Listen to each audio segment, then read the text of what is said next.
Je suis le Dr Greg Gibert, je suis rhumatologue et aussi je travaille en neuroradiologie avec mes collègues que vous avez vus ce matin.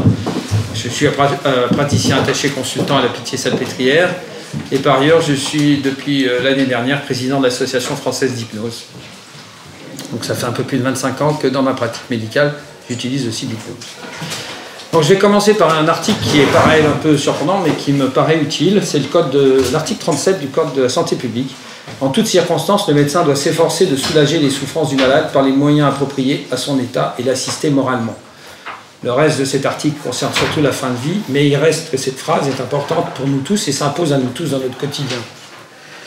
Et donc moi, l'hypnose a été un ancien psychanalyste, François Roussan, que j'ai eu l'occasion de rencontrer, avec lequel j'ai travaillé à une époque, avec lequel je partage, du moins en lisant ses livres, beaucoup de ses pensées, de ses réflexions. Et il dit l'état hypnotique est partout, il s'agirait de le faire apparaître quelque part. En réalité, c'est quand je fais des enseignements à ce propos, j'essaye de faire passer comme message.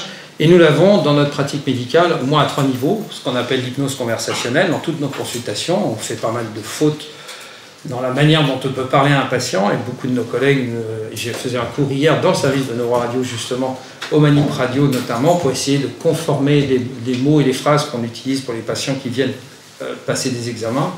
Et le plus classique étant l'IRM. Cette conformité de langage, on a encore du mal à la faire passer, mais c'est un des éléments importants. L'hypnose formelle dans l'urgence, et ce sont les gestes que je pratique, et en fait, je mets des aiguilles un peu partout dans le corps de mes patients. Et puis l'hypnose thérapeutique, et la chirurgie, comme vous le savez, ça se développe beaucoup, dans beaucoup de domaines. En fait, on n'est pas assez reconnus, recoupés ensemble pour savoir ce que font les uns les autres, mais pour vous donner un exemple, à l'hôpital Bicêtre, maintenant, on fait de la chirurgie du cerveau. En anesthésiant juste la peau, on met le couteau sur la tête et sous hypnose, le patient, on lui ouvre la boîte crânienne pour permettre au chirurgien d'avoir un patient éveillé lors de la chirurgie du cerveau. Et puis le travail psychothérapeutique, et là vous avez autant de choses, plein de choses à m'apprendre sur ce que j'ai à dire quand je travaille en hypnose, je n'en doute pas. Alors, je vous propose une définition d'hypnose dans l'antalgie. Le phénomène hypnotique, c'est un déplacement de l'attention, une mise en sommeil de la conscience pour permettre à l'imagination de la personne de sortir de la réalité ou d'en inventer une nouvelle. Alors c'est une définition parmi d'autres, mais c'est celle-là qui m'intéresse quand je vais évoquer l'intérêt de l'hypnose dans l'antalgie.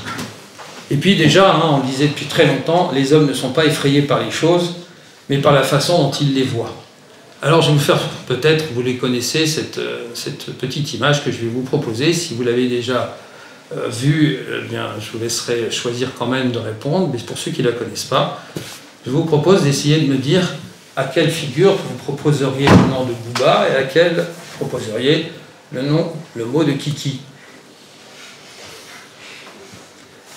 Vous avez tous fait votre choix. Oui. Voilà, si beaucoup ont mis Booba avec la figure de droite, vous pouvez en reparler après la pause si vous voulez. Mais c'est une forme de synesthésie. Vision, oui, on a tous envie d'apporter une signification à quelque chose, et ça va même plus loin, parce que si je vous pose la même question en vous demandant quel goût vous allez donner à chacune de ces figures, je pense que vous aurez chacun un goût à proposer. Alors là, après, je ne peux pas rentrer dans les détails, entre le sucré, le salé, la mer, mais chacun quelque chose à dire. Quand on regarde une figure, on a envie d'attribuer quelque chose, un mot, une émotion à quelque chose, et c'est ça où je vais en venir par rapport à mes pratiques. Voilà, c'est ma pratique. Alors c'est une vieille photo, je n'avais pas les cheveux blancs à l'époque. Comment faire dans la douleur? En fait, on sait qu'il y a une faible relation entre le signal nociceptif entrant et la douleur qui en résulte. On le sait parce qu'on l'a vu, ça a été étudié de plein de fois. L'endroit où la première fois on l'a mis en évidence, ça a été dans le débarquement de Provence, où les généraux américains, les médecins américains avaient demandé à tous les infirmiers sur le champ de bataille de distribuer des pilules de morphine à tous les patients blessés. Et quand il avait fait son tour à la fin des batailles, le général constatait que finalement il y avait très peu de consommation de ces pilules de morphine. Et quand il interrogeait les patients, il disait « mais on va rentrer à la maison, on n'est pas mort ». Quand il y a eu le Bataclan, à la Riboisière, ils avaient prévu un paquet de seringues de morphine, et là encore, très peu ont été utilisés, les patients étaient vivants. Alors évidemment, après il y a le choc, le ressenti du choc, mais sur l'instant, la douleur n'a aucune importance.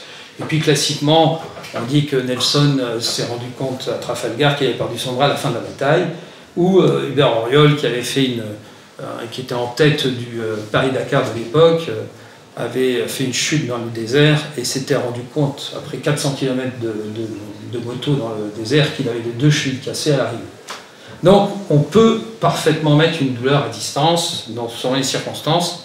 Et puis, il y a une deuxième chose, et ça, c'est vraiment ma pratique, puisque ça m'arrive souvent de piquer 2 fois le même patient. La douleur est toujours ressentie plus forte à la deuxième qu'à la première. Je me suis même amusé à utiliser une aiguille plus fine pour la deuxième que pour la première, ça ne change rien.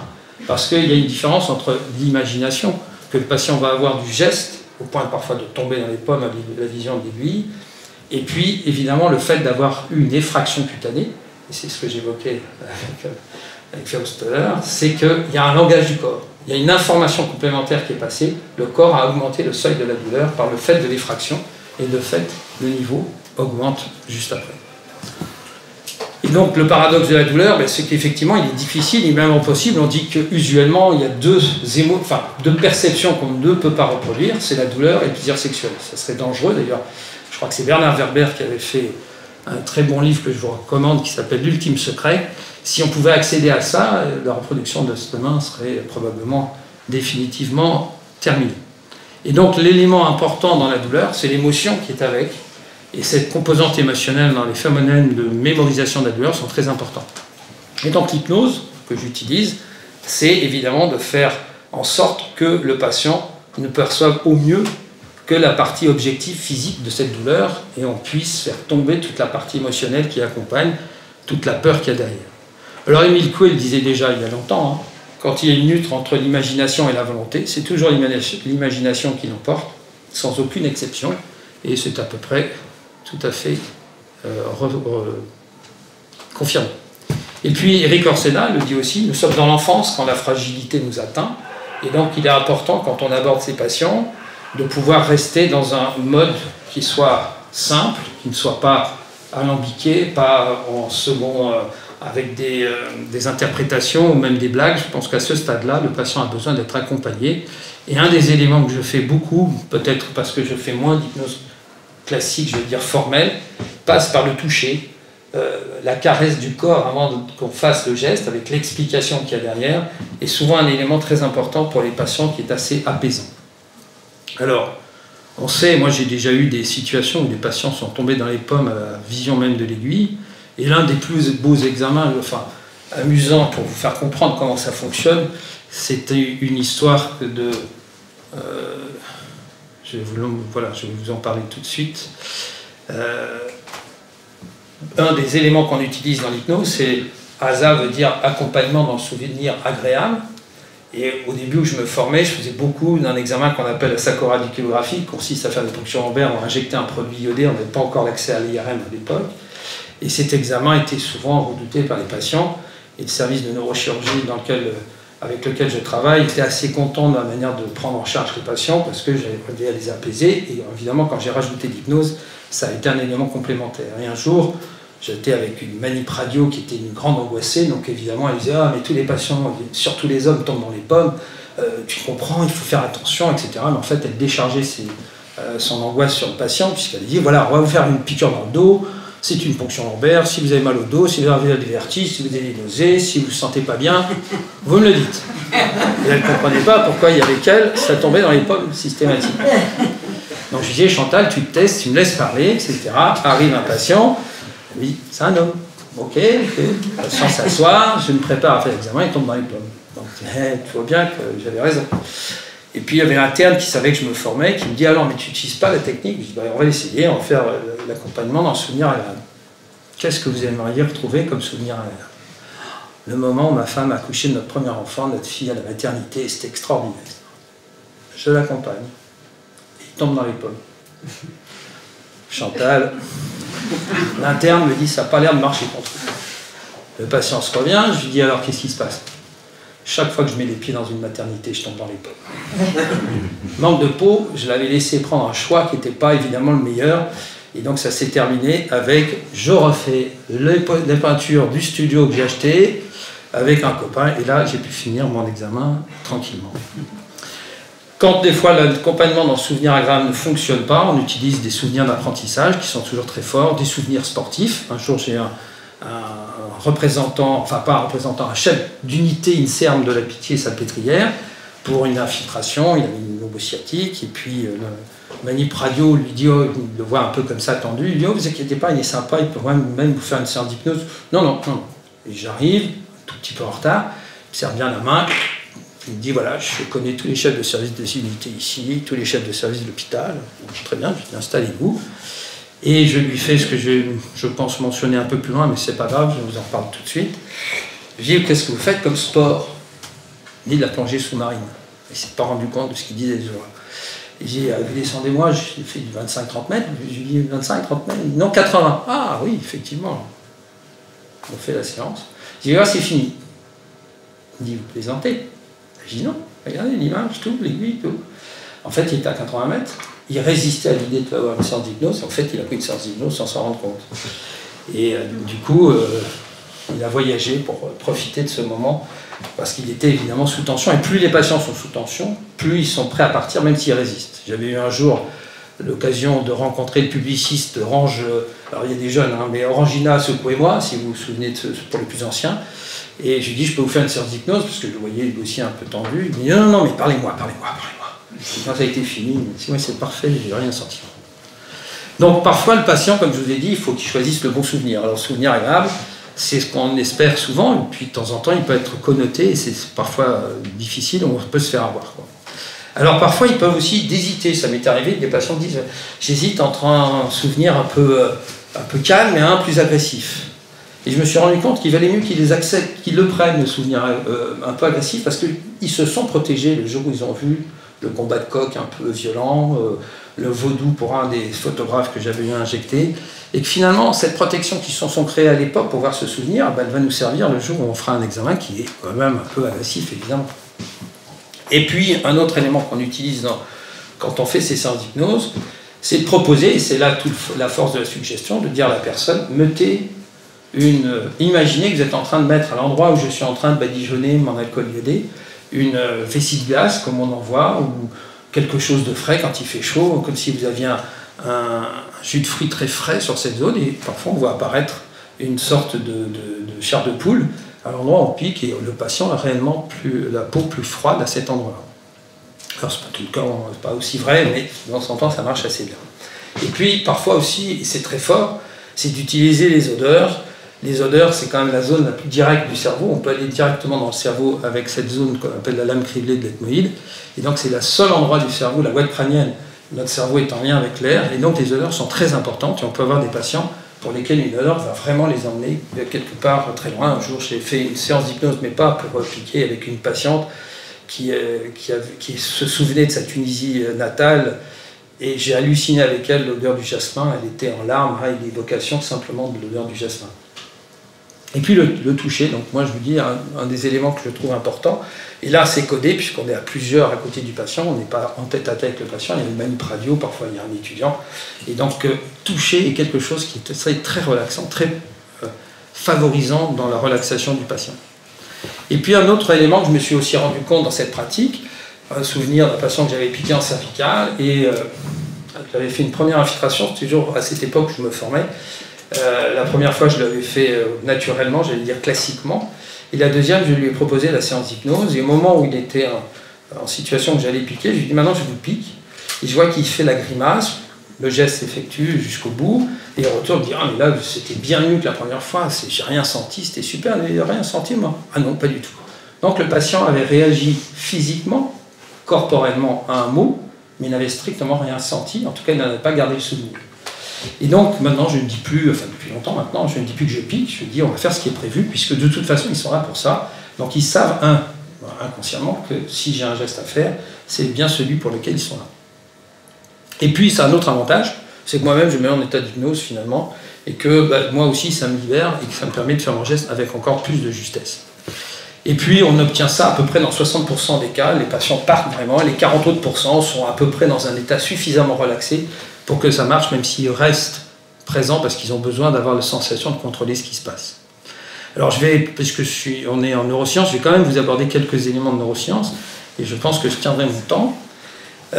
Voilà, les suggestions hypnotiques, on a fait des études là-dessus, hein, pas mal, et en réalité, celle qui a le plus travaillé là-dessus, c'est...